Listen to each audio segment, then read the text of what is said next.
Okay, so I watched the next 3 episodes of Symphogear I almost said AXV again, of AXZ yesterday. So that was, what was that? Was that 7, 8, 9? Yeah, 7, 8, and 9. So I have 10 through 13 left. I'll try to watch all 4 of them today.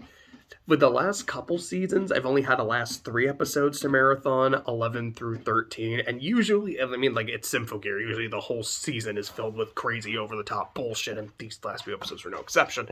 But usually episode 11 is when shit really hits the fan. Again, that's when Shoot the Moon happened. That was the first episode 11. Like, that's usually when the climax starts. So around episode 11, episode 12 is where it really escalates. First half of... Because I feel like with Fiend, it was a good chunk of episode 13 was the fight. And then, no, I think most of it was. There was only a little bit of aftermath. Basically, all of G was just a climax. That's why that last episode was so fucking good. And then GX was, like, a good chunk of it was the fight. A good chunk of it was kind of wrapping stuff up. So I don't know what's going to happen in AXC. What the fuck? Why did I say C? My brain was going, you want to say V, but you have to say Z, so just, C, I guess. Anyways, point. But getting into these episodes, the first thing I had written down in my notes, like, almost immediately was, okay, I think I owe these Alchemist girls an apology. I think I need to apologize to the Illuminati, which is not something I had on my 2023 bingo card. Turns out you guys are actually a threat. Turns out you guys, now that you're in your Faust robes and you're playing seriously, you can do some cool shit. Like, the fight's going very well for them. Yeah. I remember there's a part where I think Kags, like, shoots, like, a big-ass fucking blast, almost kills Saint Germain in the blast, too, until Beaky, kind of knocks her out of it, because Beaky is a good person. And I noticed there was a point where Saint Germain tries to pull up, it's like this is what we're trying to do. We are trying to get rid of control. We are trying to make people, like, more equal and shit. That's why we have to go to the moon, because the Bilal curse, it creates it so people are unequal. It makes it so we can't understand each other, blah, blah, blah. And you'll never be able to understand me. The shit you say about let's work together, let's help each other. It's selfish, it's arrogant, hypocrite, blah, blah, blah, blah, blah. Basically pulling shit that Beaky's been told the last couple seasons, and because character development, she's just kind of not having any of it, which I appreciated. She wasn't like, oh man. I mean, she has a conversation with Miku after where she's like, hey, me, like, wanting to, like, do things and help people and, like, make sure people don't die, is that selfish? No. And even if it was, go for it, because Miku is just a good wife to Beaky. Like, their relationship is just so sweet. I know I say it all the time, but it's like, they just are a married couple at this point, and it's lovely. Anyways, though, I kind of liked how Beaky was like, I'm not falling for this shit again. And you might want to say, like, oh, you haven't been through shit to, say what you're saying. Motherfucker, I have. I know I haven't been through what you specifically have been through, because everyone's experiences are different. But we won't know how similar we are unless we actually take a fucking chance to talk. Why aren't we doing that? And, like, I appreciated that from her. And then again, like, after Beaky kind of talked to her, Saint Germain's like, hey, I think I need to go. Now, it was a bit more, it was less conflicted and more like, I don't want to fucking do this anymore. I don't want to talk to you. I'm just going to leave. But you can definitely see that she's feeling kind of conflicted with what, like, the main sticking point being, you kill people to, like, take their souls and energy or whatever to use them for your plan. The fact that you are sacrificing people to make your new world makes your new world full of shit. I will always fight against that 100 times out of 100. Where Saint Germain says they are not just sacrifices, like, they are building blocks for the future. It's like, that is something honorable. It's okay. Like, yeah, the fact that I'm killing people kind of sucks, but it is necessary. It is going to be helpful. And then later, at the end of the episode, Adam's like, cool, so, which of your 2 friends are you going to sacrifice? Kags or, what is it, like, Peltra? I don't remember exactly, but it's something close to that. Doll Girl. Like, which of them are you going to sacrifice? Because, I mean, both of them have a lot of fucking energy and could, like, really make the difference here. So, which one are you going to sack? When then, it kind of, for her, it's like, oh, oh, maybe that Beaky girl was right. It's like, sheesh, now that I have to sacrifice someone I care about, suddenly it's not just, hey, it's okay, they're a building block for the future. It's like, no, those are my friends. Those are my companions. And that is one thing I like, is the relationship between the trio, because it's very clear that they don't like Adam, they don't like Tiki, they just kind of deal with them because they're like, I mean, Tiki is a necessary part of this, Adam is the dude in charge, and he's also the guy with... What are you trying to show us? Clearly his magnum dog. Like, I don't know what do you think he's trying to show you? Like, why is this dude naked every time he's on screen? He's just in a bath, Tiki beside him, and then he just stands up, buck-ass naked. It's just really funny to me. Like, what is the thing from, not Zillia, I think it's, is Asteria, like, put on a fucking shirt, Zavi? It's like, same thing for Adam, also put on some fucking pants, dude. He's not even going full Winnie the Pooh, at least Pooh has a fucking shirt on. Anyways, but Kags overhears that conversation, and she's like, okay, I know my friend doesn't want to sacrifice me, but Adam's a bastard, so this is... Clearly, me and my friends are not really in his endgame. I don't like that. So, it's before that conversation happens. Is Kags and Doll Girl, I don't remember exactly what they were doing, like what the plan was. It might have just been destroy the Symphogear user. So they fight the girls, and they get their asses kicked, and Doll Girl gets her ass kicked so hard, she gets like knocked off a ship into... Sorry, I just remembered something really important I'm supposed to talk about. Let me put a pin in there. Into the fucking full stone. She gets her ass kicked so hard, she gets knocked off a ship, and then into the water, and then is unconscious for the next episode. And I remember watching that, and then after that, you know, Kag is kind of like, you guys are kind of kicking our asses, we need to leave. And I remember going, okay. Literally the thing I wrote at the start of this episode was, I owe you guys an apology, because you're actual threats. And then by the end of the episode, no, you're not. You guys just feel like the weakest villains overall so far. Like, I don't dislike that. I feel like that's important. I'm not like, man, the Illuminati villains fucking suck. They're trash. They're dog shit. I'm like, I like them fine. I mean, like, everyone else was hot as fuck. So, like, I like them. But I loved the auto scores in Carol. I really did. I'm like, her motivation was very easy to understand. This world killed my dad, so I want to kill the world. There you go. Very simple. And I know I keep saying it's like, I love the auto scores designs. I love their powers. I love the way they fucking move, the way they fight, how genuinely dangerous they are. And then just, again, the cool shit that they were doing constantly. It felt like these are enhanced stakes. The Illuminati, it's like, okay, in episode 1, they summon a giant fucking dragon. That's cool. That seems dangerous. And then when you almost kill the dragon, it's like, oh, somehow they did some weird Philosopher's Stone causality multiverse shit to make it really tough. Okay, this is a real threat. And then Hibiki just like punches it and it's gone. You're like, oh, never mind. So much for that. It's like anytime they start to seem super threatening, then they're not. And then there's Adam, who fucking summoned a nuke the first time he was on screen. He seems like he's very threatening, but despite how much I have physically seen of him, I haven't really seen much of him. You know, compare him to someone like Dr. Vare, who had so much screen time, and just every time he was on screen, I'm like, this is the best scene of the entire episode. Compared to him, like, Adam's had, what, maybe 6 total minutes of screen time across 9 episodes? He hasn't left, like, that first scene is really cool, but he hasn't left much of an impression after. And yeah, every scene with Tiki, I'm just of the opinion, at this point, things can still change. Like, you are just annoying. Again, whenever they show, like, the navigation, like, the star graph and shit, it's pretty. It's really pretty. I'm like, you're just annoying. are you guys gonna get like really cool and really interesting in these last few episodes? Because if not, I don't know where I'm gonna put AXZ at this point. Again, we haven't gotten to the crazy shit because that's usually what the last few episodes are.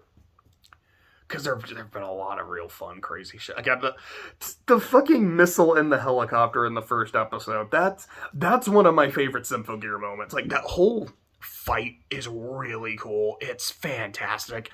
The missile in the helicopter is just it's been living in my head rent-free like this whole week. It was wonderful. It was glorious. AXZ is really good, but it definitely has its weaknesses. Let me take that pen out real quick, because this is some important plot shit. The Philosopher's Stone directly counters the Ignite mode, so we can't use, like, our stronger forms, which does put us at a disadvantage, which is, like, the one threatening thing they have, which is less of, like, we're this strong, and just, like, yeah, we've got something that hard counters, like, okay. And what Elf realizes is when she sees... she's like going through some old records and sees Beaky's gun gear from season 2, specifically the way it was like fusing with her body and shit. And she's like, you know, if a Philosopher's Stone is something that's like made from a person, this is something that was made from Hibiki. It's made from a person. This can be the kind of shit that we can use to counter it. Like, do we still have this? Yes, but it's in the Dragon Palace, which Chris kind of exploded, so it's gonna be really hard to find. Chris is like, yeah, thanks for reminding me that I fucked something else up. Chris. So, like, okay, here's what we're gonna do. We're gonna go find this, and if we can use it to upgrade our Symphogears, we can. And then Chris makes a joke where she's like, wait a second, so, like, the other thing is called the Philosopher's Stone. Well, if this thing is coming from this moron, what are we going to call it now? Like, what are we going to call this? Fool Stone? And then Beaky's like, hey, that's mean. That's not funny. And the name immediately catches on. And then in the next episode where they're like, this is just the term of it now, Fool Stone. She's like, guys, sure, I guess. I thought it was really funny. I'll take the pen out of Chris. So Chris has a meeting with Sonia and her brother, and which at first they're like, hey, we want to talk. Like, she gets a phone call that they want to talk to her, and she's like, I don't want to have that conversation. But she ends up going. Tsubasa goes with her, which I thought was really good, because I do like their friendship. It seems very clear that it's more Tsubasa and Maria for the shipping purposes, but I still think her relationship with Chris is really nice. They have a nice conversation. I feel like I said that like 4 times in 2 sentences. Nice. But they talk about some shit. He's like, I want to be able to make a full recovery. I want to thank you. You know, you made a really hard decision, but I feel like you made the right one. You saved my fucking life. I am going to recover. She has like a kind of reconciliation with Sonia. Cagliostro shows up. So this is in episode 7 at this point. Like, Cagliostro shows up because she's heard that conversation with Adam and Saint Germain. She's like, okay, this motherfucker wants to sack me or my doll friend. Maybe both. I don't know what this asshole's up to. So I'm going to kind of take matters into my own hands. So I'm not exactly sure. I have kind of 2 interpretations of what she did. Interpretation number 1 is, I'm going to prove myself useful and kill these Symphogear wielders. Like, take them out, fuck them up. So that way, like, they won't want to sacrifice me, or if they do, I've at least kind of done my job. Or, another interpretation is, if I'm going to die, I'd rather go out on my terms. Not that I, like, really like these Symphogear users, and I'm like, I want you guys to be the ones to kill me, but it's like, if I'm gonna go out, let's go out with a bang. Let's go out with a show. I don't want to just get sacrificed. I don't want this dickhead to just, like, stab me in the back. I want to go out swinging. And she does. One thing I do kind of like is they're not just fighting them one-on-one, because there's 3 of them, not including Adam and Tiki. So they're doing 2v1s every time. Which you could argue, it's like, well, that's why they're not as tough. You know, they're not being 1v1, they're being double-teamed, which, sure, but I don't know. Again, they just haven't felt that threatening throughout the season. So this was Maria and Chris, which is a pretty interesting combination. I do kind of like it. going to work. At one point, what was it that they did? They made like a fucking jet plane with their powers combining, and then they're using that and fighting Cagliostro, and it's like this really beautiful light show, and eventually Cagliostro dies. There's also a point during her fight where she goes from just like slinging spells to throwing hands. She's like, yeah, I can fight up close too, motherfucker. Starts punching the shit out of him. Like, that was really cool. That was really fun. That was episode 7. What was it in episode 6? Because that's when they're fighting on, like, a ship. I think when they're trying to find the Full Stone. Akka and Suku are the ones that team up and beat the shit out of Doll Girl. Like, they fucked her up. I don't remember what it was that they did specifically. Like, I had to have written it down. There was some kind of, like, cool combo move that they did. Like, I liked that one a lot. Yes, let me go and just start taking notes on shit. Full Stone.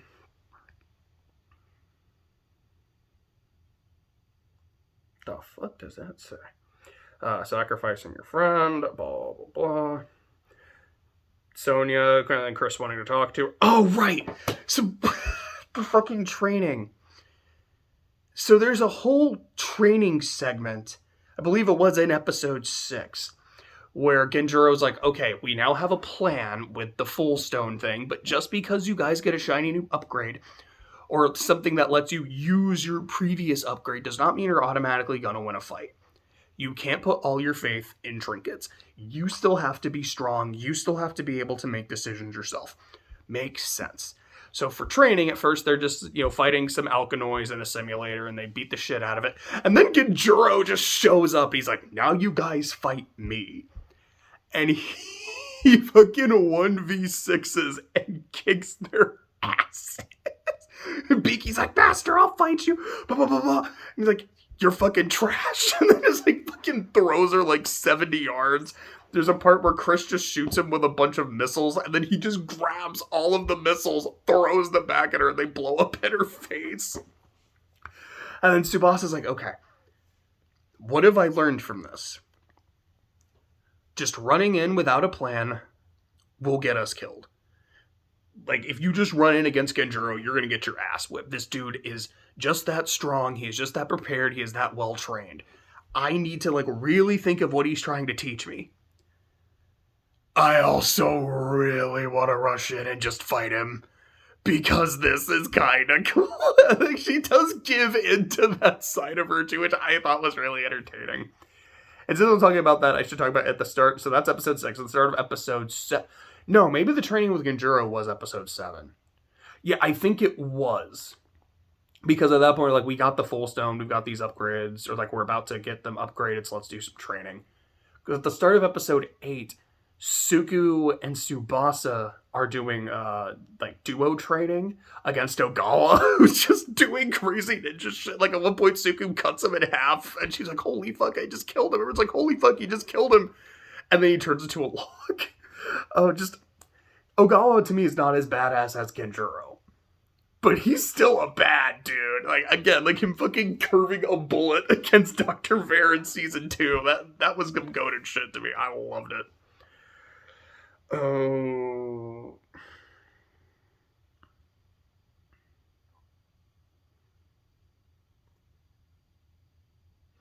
So I'm trying to think, what? Oh! That's what it was. Okay, sorry. I was trying to figure out, what did they do on the boat? Because, I must have, skipped over that note. I remember what it was now. It was the Beyblade duo attack, because Akka has this move where she's just spinning really fast, and she just turns into a giant top. And then Suku was also doing this shit, I think with, her yo-yos, where she just made it into a giant top, and I was like, you just beat the shit out of this woman with a couple Beyblades. It's just really funny to me, which very, very quick tangent. Speaking of Beyblades, one of my favorite items in any Zelda game is the spinner from Twilight Princess, because you are just riding a giant Beyblade. And I remember that dungeon where the whole thing is all about momentum puzzles, where put your Beyblade into a wall, and then you just go flinging forward, and then you have to jump at the right time, so you get into another wall and shit. That shit was so fun. And the boss, you were fighting this giant undead dragon. It was like Volvagia's fucking corpse. As you're going around it trying to dodge it and just like oh, it was so cool. It was so fucking cool. Like, this reminded me of that a little bit, so I had to bring that up. But like, that was the cool stupid shit that they did to fucking put her in the hospital. Episode 7 was fighting Cagliostro. Episode 8 was a very Suku-based episode. You know, her and her training. They end up going to a shrine because they're like, okay, the Illuminati are trying to do some shit at shrines, probably. That's how they're going to do their ritual. We need to find which one it is. They go to a shrine, and the nice elderly, there's that word nice again. The grandpa's like, hey, you know, if I had a daughter, she'd be about one of your ages. And then Chris is like, we're all different ages. What the fuck are you talking about? And by the end of the episode, like, oh, this is like Suku's grandpa. That's really sweet. They have some scenes together where he's kind of encouraging her, invites her to, like, pray and shit. So, my favorite scene from this episode was not with any of the main girls, and it was not an action scene. Strangely enough, it's a scene where Doll Girl is woken up. She knows that her friend is dead. And she just, like, pours a bottle of wine and then pours another, like, a bottle of wine. She pours a glass of wine, sets it down, pours herself a glass of milk in a wine glass, and just kind of clinks it against the wine glass and drinks the milk. And it's just a way of saying goodbye to her friend. It's a really short scene. And, like, it goes on a little bit longer with her doing plot stuff. Which we'll talk about in a second. But it's that little moment of, my friend died. Not my ally, not my companion. My friend. And I'm sad that she's gone. What she did was stupid. I don't know why she decided to do it. But I'm sorry to see you go. I liked it a lot. And like I said earlier, it's those kind of little things where you do feel like this is a group of companions, which is something I will give them over the auto scores, because the auto scores are very much like, we're all on duty. We're not really friends with each other. We just serve Mistress Carol. Here these are 3 strong companions, which they even say at one point, they're like, look, Saint Germain, we don't really give a fuck about the Illuminati and their plans. We don't give a fuck about Adam and his plans. We care about you. You are our friend. You're the ones who, like, gave us these bodies. Which in that case, I don't know if they were regular people who were given new bodies, if they were auto scorers, and then were given a human body. I'm not exactly sure. If they were just, like, her familiars and given body. But regardless, so, like, we believe in you and your ideals. We want to support you. And I like that a lot. So, she goes to confront Adam, who again is naked and taking a bath, and learns that, like, 100% confirms the plan is to sack all of them, including Saint Germain. She's like, I need to go tell my friend what the plan is. Because she might not, because Cags had already told her, she's like, hey, this is what Adam wants to do. He wants to kill either me or you. Maybe even both. I don't fucking know, but I'm going to go deal with some shit. She's like, I have to tell Saint Germain so she does not get sacrificed. And so she turns her kendama into a fucking, like, car, motorcycle thing, because it's Symphogear, of course she does, and is literally just driving on the highway. So the main characters hear about that, because normally what alerts them is like, oh shit, like a giant thing just appeared, like the chateau, or like sanctuary or whatever. But normally it's like, oh shit, we got a report of some noise. Like, we like, they did our thing. Here it's like, no, like, we were just looking at some highway cams, like, scouting for shit, and we saw this. Can you guys go intercept? So it's, Suku can go because she, sorry, I just remembered the funniest line from this episode. It was like, yeah, because, like, Suku, because she can, like, ride in her Mr. Garrison wheel, because she's the rider class, is going, and then Tsubasa's like, hey, I have a fucking motorcycle and catch up with you. My favorite line in the episode is they're in a car together. Like, all the girls minus Tsubasa, because, again, she's riding her fucking motorcycle. And Suku's in her head, like, you know, like, I'm really weak, you know, without Linker, I can't do blah, blah, blah. Like, with that, unless I'm working with Akka, I'm just not that strong. Like, she's the only person I really have good cohesion with. I'm trying to work with Tsubasa, but I feel like I'm holding her back.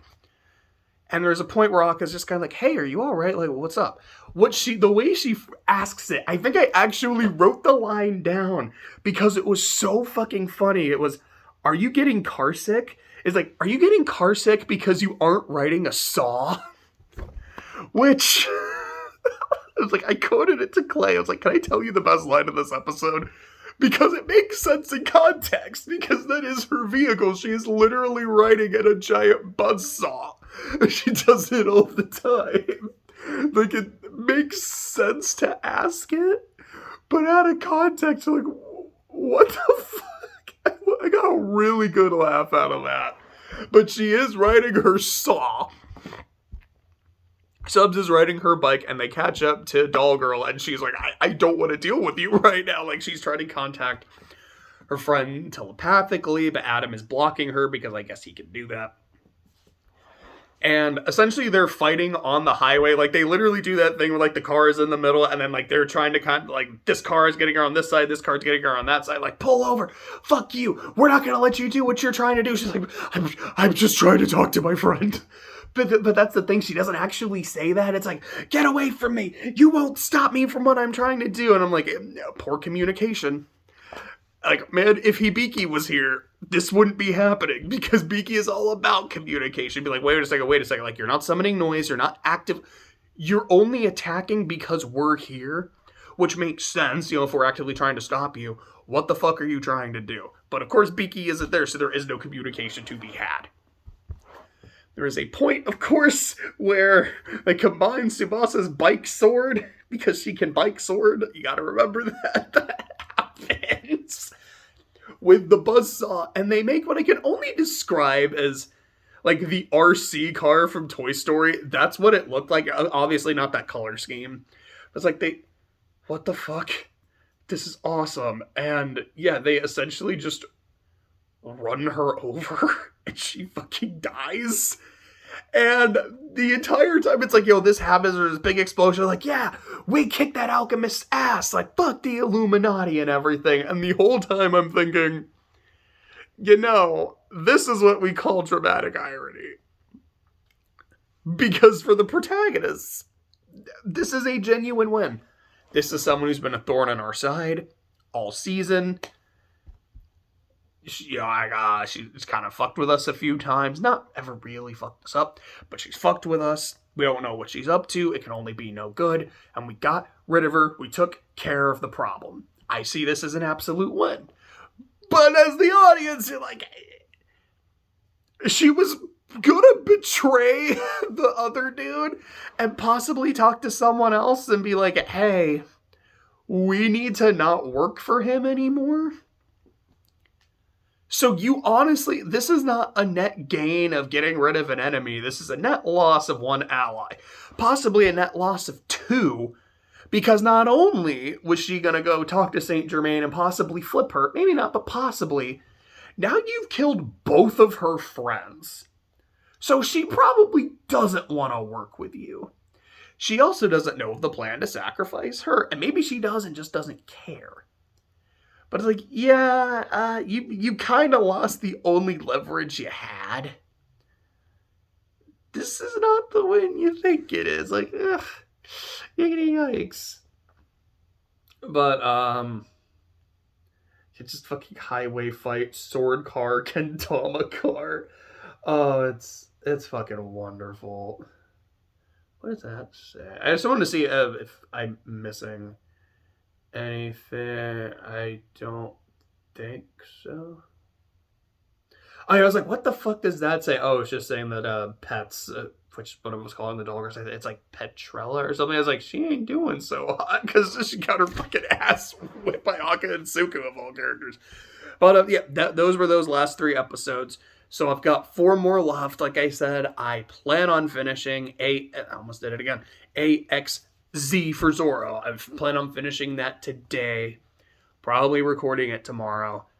It's the last few episodes of a Symphogear season, so I'm really looking forward to seeing how absolutely batshit insane these last few episodes get.